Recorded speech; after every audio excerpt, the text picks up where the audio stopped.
raw data image, every single pixel is defined. That's a lot of data, right?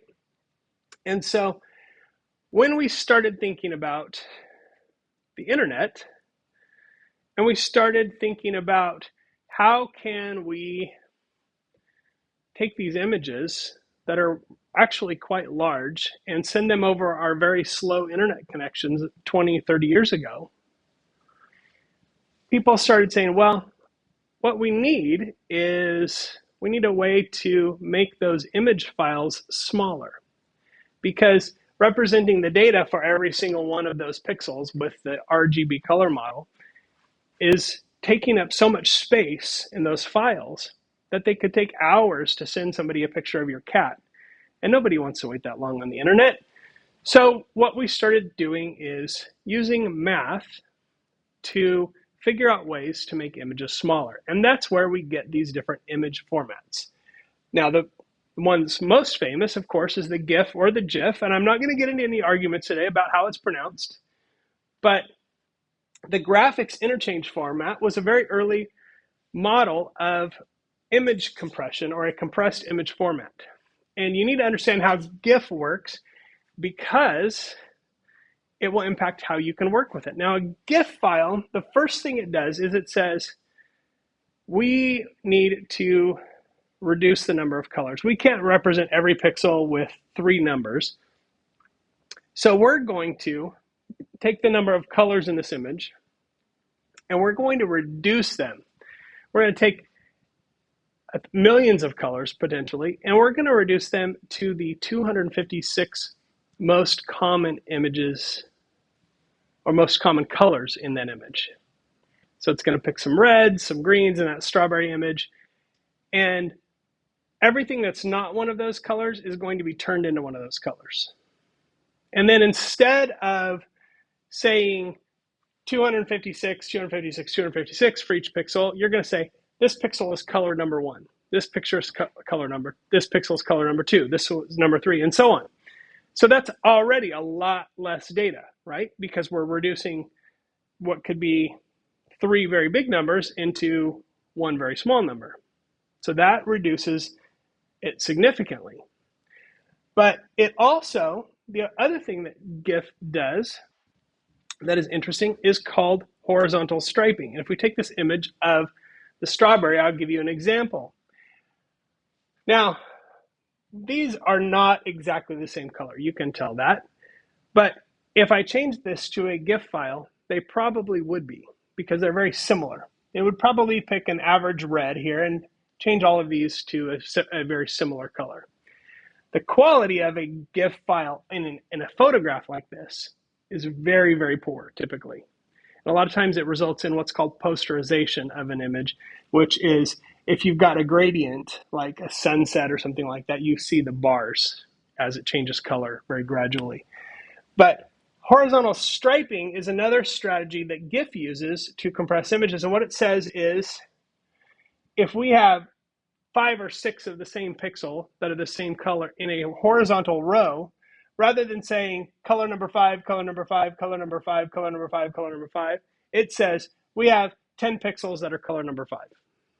So that compresses it even further.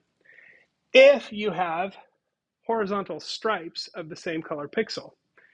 The interesting thing about a GIF file is that if you take an image that is nothing but horizontal stripes alternating black and white like this, and you compress it with GIF, it'll be really small. If you take that same image and you just turn it so it's the exact same image, but the stripes are going this way, the file size will be much larger, because it can't take advantage of the horizontal striping. It has to say, you got a white one, you got a black one, you got a white one, you got a black one. So it's interesting because the composition of the picture actually has a lot to do with the file compression in the end. But GIF does a really good job for things like cartoons, line art, logos, things with few colors, things without subtle gradients. Like a picture of a sunset is terrible for GIF, but it's the Nike logo is great because it's got just a couple colors. It's got long stripes of horizontal same color. It will compress very well, and it won't lose a lot of quality. JPEG is different. JPEG stands for Joint Photographic Experts Group. It was created because people needed to be able to compress photographs, and they realized that the index color model isn't going to work very well for photographs. And so what JPEG does is it actually throws away image data and then it guesses. So let's say a JPEG might measure every fifth pixel at some kind of interval. And so instead of keeping track of the number for every single pixel, it's throwing away it'll keep 1/5 of them and throw away 4/5 of them. And then what it does is when you display the image, instead of displaying every pixel, it knows every fifth pixel and it guesses at the ones in between through a process called interpolation. So if this is that color and this is that color, what it says is, what do I think the colors in between those two pixels are based on a mathematical formula? Okay, and how different one pixel is from another. Now, this can reduce the quality, and there is a variance in JPEG. You can choose the quality, so maybe you can change it from every third pixel to every fifth pixel to every 10th or 20th pixel. And you can see that that reduces the amount of information that's used to represent the image by quite a bit, but also it reduces the quality of the image. Joint Photographic Experts Group is great for pictures, lots of color, lots of gradients. It does really good at sunsets and things like that. And it uses interpolation, which is guessing. So those two were around for quite a while. Those were the predominant image formats that we used online. And after a while, something happened. And the thing that happened is our internet connections started getting faster. And more people started doing things online, and mostly more and more companies started doing stuff online. And they started saying, well, we've got faster internet connections. People can watch videos online and stream audio and things like that. Why not have a compressed image format that is a higher quality, but gives us a little bit bigger file size? Because now our internet connections are faster, we can deal with a little bit bigger files. So they created portable network graphics. It is still a compressed image format, but it uses an advanced mathematical formula to do something that almost is magical, and that is it produces what's called a lossless image compression, which basically means it will reduce the size of your image without harming the quality of the image, which is pretty crazy if you think about it. But it figures out ways by analyzing the image to reduce the size of that image without killing the quality. Portable network graphics also supports something called alpha transparencies. Now, GIF supports transparency, but GIF says you have to pick one of the colors, one of the 256 colors in this image, pick that color, and every pixel that's that color is now transparent. You can see through it. Alpha transparency is a lot more advanced because alpha transparency adds to this.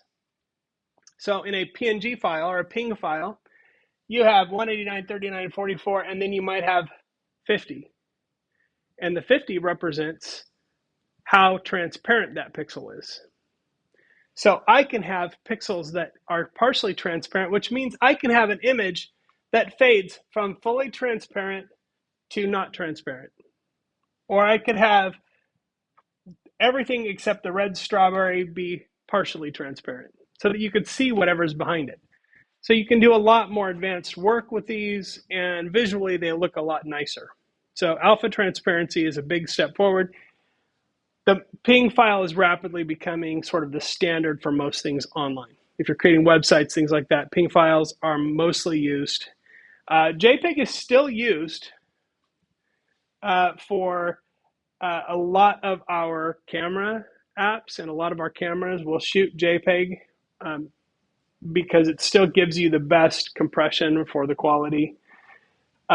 GIF obviously is still used. It's kind of used in a quirky way. Obviously, we use it for conversation and in text chats and on websites and things like that. But not because it's high quality or anything like that. It's mostly because of the animation and the aesthetics of the indexed files are actually sometimes what we're looking for in communication. So it's kind of interesting.